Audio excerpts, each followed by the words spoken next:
পশ্চিমবঙ্গে এখন চলছে এসআইআর এর হিয়ারিং।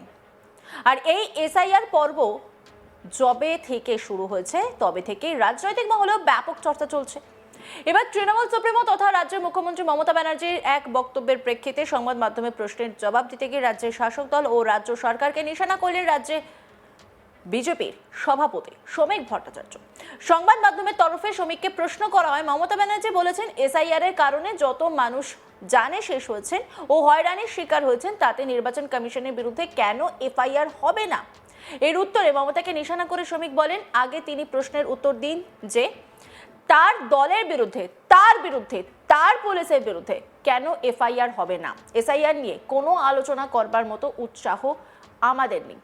12টি রাজ্যে এসআইআর হচ্ছে, তার মধ্যে 11টি রাজ্য থেকে কোনো আওয়াজ নেই। যত বিদ্রোহ, যত গান, যত বইমেলার কবিতা সবই পশ্চিমবঙ্গে। কি বলছেন তিনি, শুনবো। আগে উনি প্রশ্নের উত্তর দিন, ওনার দলের বিরুদ্ধে, ওনার পুলিশের বিরুদ্ধে কেন এফআইআর হবে না। এসআইআর নিয়ে কোনো আলোচনা করবার মতো উৎসাহ আমাদের নেই। 12টি রাজ্যে এসআইআর হচ্ছে, তার মধ্যে 11টি রাজ্য থেকে কোনো আওয়াজ নেই। যত বিদ্রোহ, যত গান, যত বইমেলার কবিতা সবই পশ্চিমবঙ্গে। তার কারণ হচ্ছে আমাদের সঙ্গে 2200 কিলোমিটার একটা বাংলাদেশের বর্ডার আছে, যেই border porous, full of water bodies এবং 450 কিলোমিটারের মতো আনফেন্সড। কাঁটাতারের বেড়া দেওয়া যায়নি রাজ্য সরকারের অসহযোগিতার কারণে। জমি পাওয়া যাচ্ছে না বিওপির কারণে। এখন তৃণমূল তো ঠিকই বলছে, তৃণমূল তো কোনো ভুল বলছে না। কারণ তৃণমূলের ঘোষিত এজেন্ডা হচ্ছে রোহিঙ্গা থাকবে, বাংলাদেশি অনুপ্রবেশকারী জেহাদিরা থাকবে, ভুয়ো ভোটার থাকবে, মৃত ভোটাররা থাকবে, তাদের নিয়ে নির্বাচনে যেতে হবে। সেই জন্য তিনি এরকম বলছেন।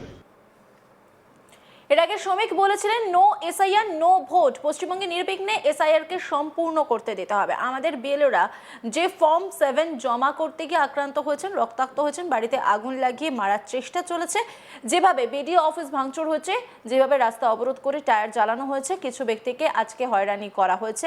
তৃণমূল কংগ্রেস পরিকল্পিতভাবে বৃদ্ধ মানুষদের নামের পাশে এমন কিছু জুড়ে দিচ্ছে বিএলওদের দিয়ে, কিছু সাহিত্যিক, কিছু কবির নামের সঙ্গে এমন কিছু তথ্য আপলোড করিয়ে দিচ্ছে, যার কারণে তারা ওই শুনানিতে যেতে বাধ্য হচ্ছেন। এইসবই তৃণমূল কংগ্রেসের পরিকল্পিত। কি বলছেন শ্রমিক ভট্টাচার্য, শুনবো। পশ্চিমবঙ্গে নির্বিঘ্নে এসআইআর কে সম্পূর্ণ করতে দিতে হবে।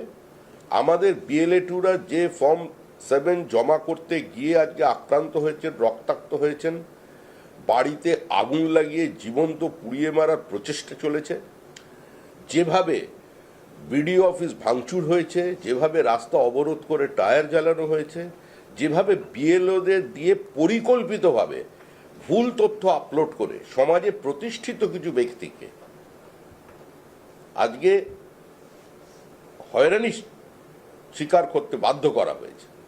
আজকে যেভাবে বহু পরিচিত নাম, যাদের নাম নিয়ে কোথাও কোনো প্রশ্ন থাকার কথা নয়, কিন্তু তৃণমূল কংগ্রেস পরিকল্পিতভাবে বৃদ্ধ মানুষদের নামের পাশে এমন কিছু জুড়ে দিচ্ছে বিএলওদের দিয়ে, কিছু সাহিত্যিক, কিছু কবির নামের সঙ্গে এমন কিছু তথ্য আপলোড করিয়ে দিচ্ছে, যার কারণে তারা ওই শুনানিতে যেতে বাধ্য হচ্ছেন। যদিও প্রসেসটা মসৃণ, আমাদের দলেরও পদ্মভূষণ স্বপন দাশগুপ্ত তিনিও গিয়েছিলেন শুনানিতে। একজন ক্রিকেটারকে দেখলাম, মোহাম্মদ সামি, তিনি খুব সুন্দর কথা বললেন, বেশ ভালো লাগলো।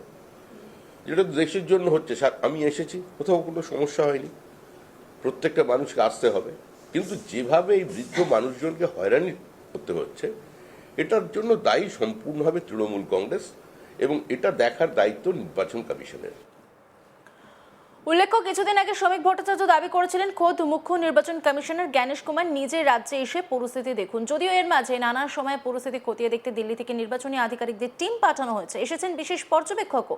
কিন্তু শ্রমিকের দাবি রাজ্যপালকে রাজভবনে থাকলে হবে না, তিনি সংবিধানের রক্ষাকর্তা। আমাদের আবেদন, দক্ষিণ 24 পরগনা, মুর্শিদাবাদ, বীরভূম জেলায় যান, কথা বলুন মানুষের সঙ্গে, রাজভবন থেকে এবার বেরিয়ে আসুন। বাংলায় সাংবিধানিক ব্যবস্থা ভেঙে গিয়েছে। কি বলেছেন শ্রমিক ভট্টাচার্য, শুনবো। আমার এখানে আমরা কোনো কথা তৃণমূল সম্পর্কে বলতে চাই না। আমাদের বক্তব্য ইসির কাছে। গণেশ কুমার দিল্লিতে বসে থাকলে হবে না, তিনি কলকাতায় আসুন, মুর্শিদাবাদে যান, দক্ষিণ 24 পরগনায় যান, বীরভূমে যান, কলকাতার রাজপথে হাঁটুন, এখানকার সুশীল সমাজের সঙ্গে কথা বলুন, সাধারণ মানুষের সঙ্গে কথা বলুন, মেট্রো রেলে একবার উঠে ঘুরুন। মানুষ কি বলছে, মানুষের কি দাবি, মানুষের কি কণ্ঠস্বর, সেটা শুনতে হবে। আর রাজ্যপালকে শুধু রাজভবনে বসে থাকলে চলবে না। আমি জানি তার শারীরিকভাবে তার একটু সমস্যা হয়েছিল, এখন তিনি সম্পূর্ণ সুস্থ। তিনি যান, সংবিধানের তো রক্ষাকর্তা তিনি কাস্টোডিয়ান, তার নামে রাজ্য সরকার পরিচালিত হয়। তিনি একটু মুর্শিদাবাদ যান, তিনি গোয়ালপোখার যান, তিনি দক্ষিণ 24 পরগনা, উত্তর 24 পরগনার বিভিন্ন জায়গায় যান, বিএলওদের সঙ্গে কথা বলুন, সাধারণ মানুষের সঙ্গে কথা বলুন, যারা কোনো রাজনৈতিক দলের পতাকা নিয়ে রাজনীতি করেন না, সরাসরি ময়দানে নেই, নির্বাচনে ভোট দেন বা ভোট দেওয়াটা তার অধিকার বলে, তার দায়িত্ব বলে মনে করেন, সেই মানুষের সঙ্গে রাজ্যপাল কথা বলুন। রাজভবন থেকে বেরিয়ে আসুন। পশ্চিমবঙ্গে এখন সাংবিধানিক সংকট নয়, সাংবিধানিক ব্যবস্থাটা ভেঙে গেছে। আর সাংবিধানিক ব্যবস্থা যখন ভেঙে যায়, যখন সুপ্রিম কোর্টও বলছে এখানে সংবিধান এখন প্রশ্নচিহ্নের মুখে, যে ভাষায় কালকে সুপ্রিম কোর্ট পুরো পরিস্থিতির ব্যাখ্যা করেছে, তারপরে রাজ্যপাল রাজভবনের মধ্যে তাকে আবদ্ধ থাকলে চলবে না, তাকে বেরোতে হবে রাস্তায়। শাসক দল ও রাজ্য সরকারকে নিশানা করলেন বিজেপির রাজ্য সভাপতি শ্রমিক ভট্টাচার্য। সংবাদ মাধ্যমের তরফে শ্রমিককে প্রশ্ন করা হয়, মমতা ব্যানার্জি বলেছেন এসআইআর এর কারণে যত মানুষ জানে শেষ হয়েছেন ও হয়রানির শিকার হয়েছেন, তাতে নির্বাচন কমিশনের বিরুদ্ধে কেন এফআইআর হবে না। এর উত্তরে মমতাকে নিশানা করে শ্রমিক ভট্টাচার্য বলেন, আগে তিনি প্রশ্নের উত্তর দিন যে তার দলের বিরুদ্ধে, তার পুলিশের বিরুদ্ধে কেন এফআইআর হবে না। এসআইআর নিয়ে কোনো আলোচনা করবার মতো উৎসাহ আমাদের নেই। কি বলছেন তিনি শুনবো। আগে উনি প্রশ্নের উত্তর দিন যে ওনার দলের বিরুদ্ধে, ওনার পুলিশের বিরুদ্ধে কেন এফআইআর হবে না। এসআইআর নিয়ে কোনো আলোচনা করবার মতো উৎসাহ আমাদের নেই। 12টি রাজ্যে এসআইআর হচ্ছে, তার মধ্যে 11টি রাজ্য থেকে কোনো আওয়াজ নেই। যত বিদ্রোহ, যত গান, যত বইমেলার কবিতা, সবই পশ্চিমবঙ্গে।